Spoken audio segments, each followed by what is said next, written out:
Elias Ward yanked the reins when he saw a body collapsed in the red dust. It was a tall Apache woman, her muscular frame covered in dust and dried blood. Purple welts from a whip marked her shoulders and back, and her wrists were still bound with a strip of leather clear signs she had been tied up. Her breathing was shallow, and her chest rose and fell in faint, uneven motions. Elias leapt from his saddle and dropped to his knees beside her. Heat radiated off the ground in shimmering waves, but colder still was the thought that flashed through his mind. This could be a trap. The Apache tribe had warned him more than once not to meddle in their affairs. He placed his hand on her neck. Her pulse was so faint it felt like it might vanish at any second. If he left her here, the sun would kill her within a few hours. Gritting his teeth, Elias drew the knife from his belt and sliced through the leather binding. Then he hoisted her over his shoulder. She was heavy, like carrying a whole sack of grain, but he powered through and threw her across the horse's back. "Damn it," he muttered, kicking the reins. The horse bolted forward, red dust swirling in its wake. The scent of blood, sweat, and hot sand mixed in the air. Elias did not look back. If anyone was watching, they would know whose side he had chosen, and this time, there would be no turning back. Elias Ward galloped through the rickety wooden gate, rushing Takina inside the cabin. He gently lowered her down, laying her on an old blanket spread beside the fireplace, then hurried to start a fire. Flickering yellow light danced across his sun-darkened, sweat-soaked face. He dragged over the wooden bucket and scooped what little water remained in the tank. Every sip of water during the dry season was worth its weight in gold, but Elias soaked a cloth and used it to wipe the dust and dried blood from her face. The pulse at her wrist was still faint, but at least she was alive. Elias had never been one to get tangled in other people's problems. A few years back, disease swept through this land and took his wife and 2 young sons. Since then, he had lived like a ghost, tending only to the parched land and his small herd of cattle. He stayed away from town, and even farther away from the trouble that came with other people. But what he had done tonight shattered all of that. The woman before him, Takina, was unlike the Apache women he had seen before. Her body was powerful, with bulging arms and broad shoulders like a warrior. The whip marks on her back told of a brutal punishment, likely for betraying tribal law. Elias knew one thing for certain. If the tribe found out he had taken her in, they would brand him an enemy. Outside, night was falling fast. Prairie winds swept sand through the cracks in the cabin walls, carrying with them the lingering heat of the day. Elias threw more wood into the fire and dropped down beside Takina. The flames lit up his face, weathered, sun-scorched, with gray eyes that were cold but deep. He handed her the last bit of water in a small bowl. She parted her lips slightly, drank slowly, and then slipped into unconsciousness. Elias let out a heavy breath and pulled the rifle close, resting it within arm's reach. He leaned back against the wooden wall, eyes fixed on the door. He knew exactly what kind of people would leave a woman to die in the desert, and that they might return to finish what they started. And tonight, if they did, Elias Ward would be the one standing in the doorway. The fire in the hearth had faded, leaving only a bed of glowing embers. Elias dozed in his chair, the rifle resting across his lap. A faint rustling sound snapped him awake. "Takina." She pushed herself upright, her dark eyes wide and wild with panic. In an instant, her large hand snatched the small knife from beside the stove. Steel flashed in the firelight. Elias did not move. He slowly raised both hands, his voice low and gravelly. "If you are going to stab me, do it clean. But if you want to live, put the knife down." Takina was panting, sweat beading on her forehead. Her eyes darted around the cabin, small, old, but not a prison. Then to the man in front of her, tall, lean, unshaven, with eyes that were steady and cold, she hesitated. Elias kept his voice calm. "I cut your bonds. If you want to leave, that door is open. But out there is nothing but hot sand and vultures." The knife trembled in her grip. After a long pause, she let out a breath and dropped it to the floor. Her powerful body collapsed like a felled tree. Elias stepped forward, picked up the blade, and handed her the last bowl of water. "Drink. You need it more than I do." Takina took the bowl and drank in slow sips, her eyes never leaving Elias, as if trying to figure out if this was some kind of trap. Without another word, Elias stepped out onto the porch and sat on the edge of the steps, his rifle across his lap. Takina tilted her head, watching through the door. In the moonlight, the man's silhouette remained still as stone, the only movement the faint wisps of smoke curling from his cigarette. That entire night, Takina did not sleep. Each time the nightmares came, she opened her eyes and saw Elias still there, never coming in, but never leaving either. A strange feeling began to stir in her chest, something she thought had died with her past. A sense of safety. By the time the sky began to pale, Elias had not moved. He simply turned his head and spoke quietly. "If you want to stay, until you are strong again, you can. If you want to leave, I will not stop you. The choice is yours." Takina stared at him, then turned her face away. She said nothing, but her hand tightened around the blanket draped over her shoulders. And that was her answer. The sun rose, casting its light down on the weathered roof of the cabin. Takina could stand on her own now. She stepped out into the yard, her shoulder still roughly bandaged, but her gaze sharp and focused. Elias was fixing a broken section of fence, not bothering to look up. "You are stronger," he said in an even tone. "If you want to eat, there is a spot to haul water behind the cattle pen." Takina said nothing, but a moment later, she picked up a wooden bucket and made her way to the water tank. Her thick, muscular arms flexed beneath sun-darkened skin as she pulled up the bucket. Elias glanced over someone who had nearly died just the night before and was already strong enough to work. It caught him by surprise.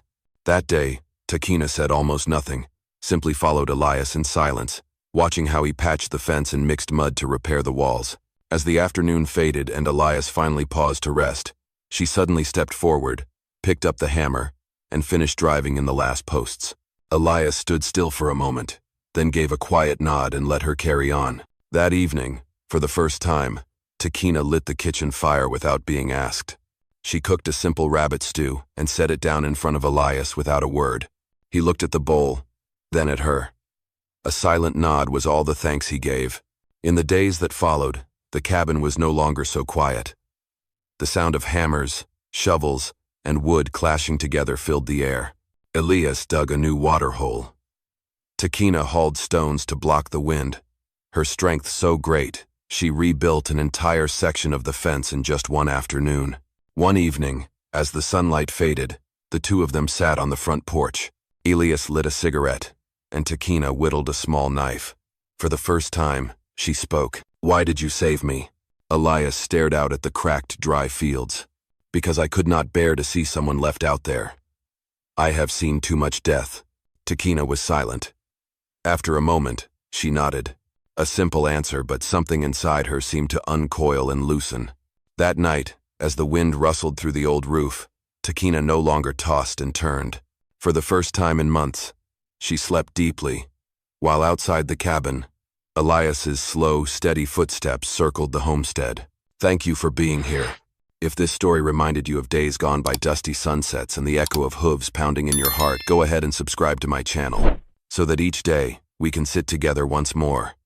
And I will tell you another story from the Wild West. That afternoon, the sky suddenly turned a harsh, golden hue. Elias was tightening the reins on his old horse when the sound of hooves echoed in the distance. His head snapped up. On the horizon, a faint trail of dust was growing larger.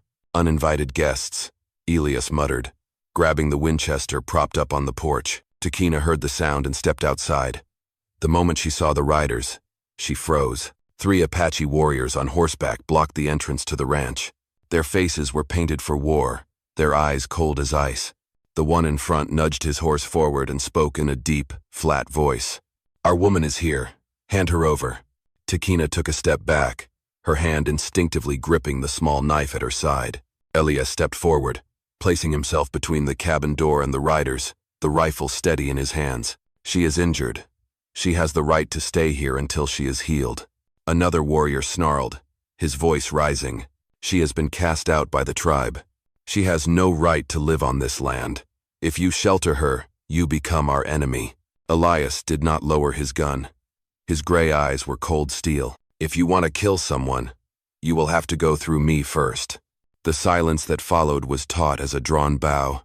The wind kicked up red dust, swirling around the horse's hooves.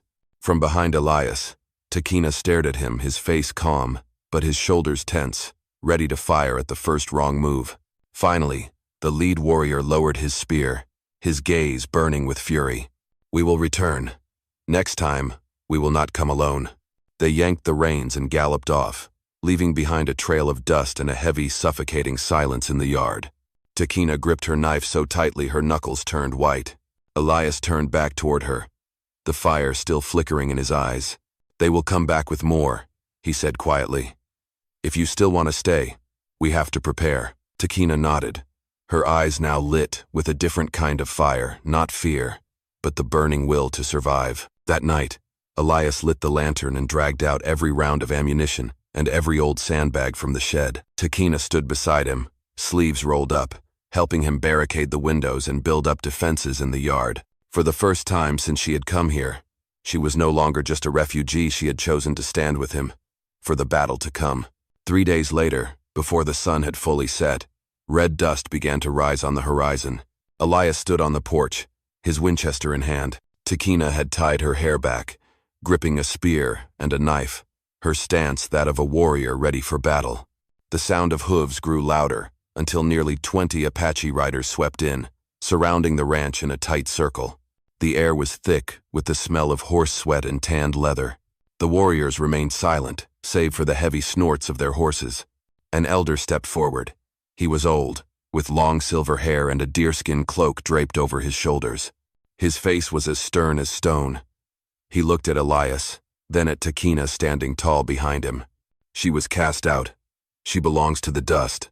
Why do you keep her?" Elias did not lower his rifle, because she is still alive, and she has the right to choose. A murmur rippled through the circle. A young warrior shouted, "She dishonored the tribe. She cannot be allowed to live." Takina stepped forward, her voice thunderous. "I dishonored no one. I was punished for not bearing children, but that is no crime." Silence spread like a wave. The warriors looked at one another, though the fire in their eyes still burned. The elder turned his gaze to Takina. "You choose to live here, under the roof of a white man. That means you sever all ties to the tribe." Takina gripped the shaft of her spear and nodded. "I choose life. Here." The elder was quiet for a long moment. Then he raised his hand. "We will leave tonight. But at dawn, I will return with the council of elders. If you are still here by then, you will no longer be a daughter of the tribe. And you," he turned to Elias, "you will bear the consequences." He turned his horse, and the entire war party followed, their hooves thundering as red dust swirled over the fence line. Once they had vanished from sight, Elias lowered his rifle. Takina still stood tall, her chest rising and falling with every breath. Elias looked at her, his voice low. "By morning, everything will change. Are you sure?" Takina met his eyes, her gaze burning with fire.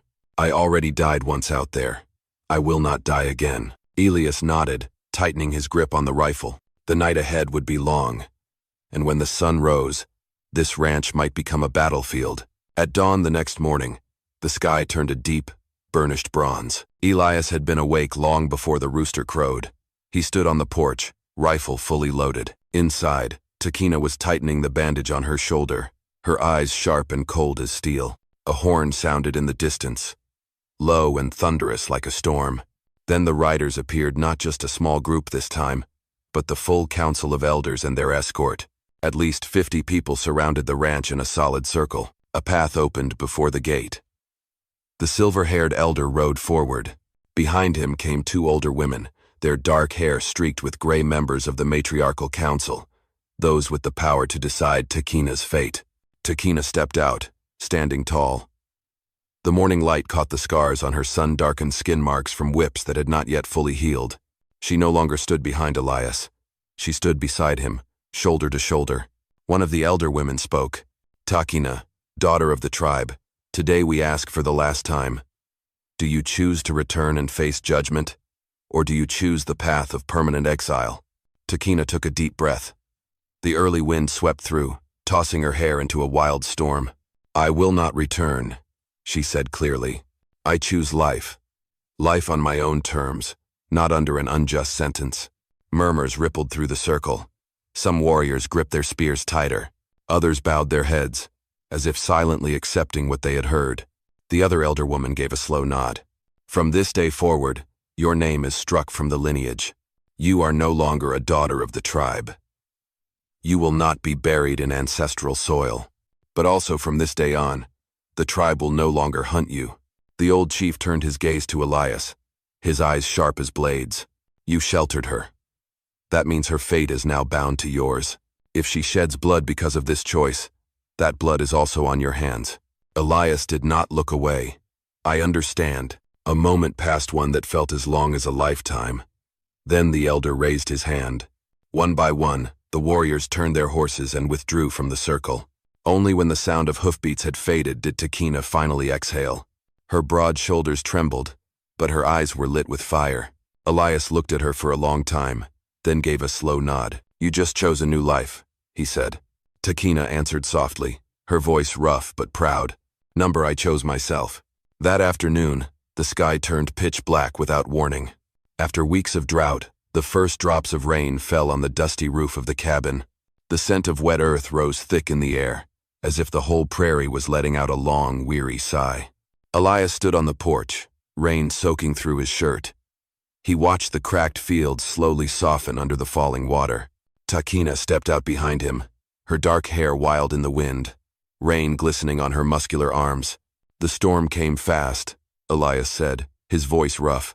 Takina said nothing. She stepped down from the porch, tilting her face to the sky, eyes closed. Rain mixed with dust and dried blood on her skin, washing away everything that was left of her past. Elias watched her for a long moment. She was no longer the abandoned woman he had found in the desert. Standing before him now was a warrior and a free human being. As the rain began to ease, Elias stepped out into the yard and stood beside her. The two of them stood in silence for a long time, listening to the steady patter of rain. "You can leave," Elias said slowly. "They will not hunt you anymore. The road south still leads to town." Takina turned to him, her eyes calm but deep. "And do you want me to leave?" Elias was quiet. Rain rolled down his sun-darkened face. Finally, he shook his head. I think this ranch. It is no longer big enough for just one person." A faint smile crossed Takina's lips, the first true smile since the day he saved her. That whole afternoon, the two worked side by side, clearing the yard, turning over the soil, repairing the fence. Takina carried the heaviest logs. Elias drove the posts. By the time the sun broke through the clouds again, the ranch looked different, stronger, cleaner, and filled with the scent of new earth. When night came, Elias lit a fire in the yard. They sat beside it, watching the sparks drift into the dark sky. For the first time in years, Elias did not feel alone. Takina laid her spear on the ground, a silent promise. Elias lit a cigarette and smiled gently. "Tomorrow, we build a new horse pen." Takina nodded, the firelight casting her face in a warm glow, strong but peaceful. In the quiet of the night, the rain had stopped. All that remained was the smell of damp earth, and the feeling that something new had begun. Sometimes, we do not get to choose where we are born, but we can choose where we stand. And sometimes, choosing to stand beside someone else means daring to stand against the world. In that very moment when two lost souls decide not to walk away, a true home is built. Not just from wood and nails, but from courage and trust. Thank you all for listening. I truly hope you stay happy and healthy. I love you all, my beloved audience of Wild West storytelling. Let me know what you thought of this story. Leave a comment below. Type the number 1 if you enjoyed it. And do not forget to subscribe to the channel for more gripping tales from the Wild West.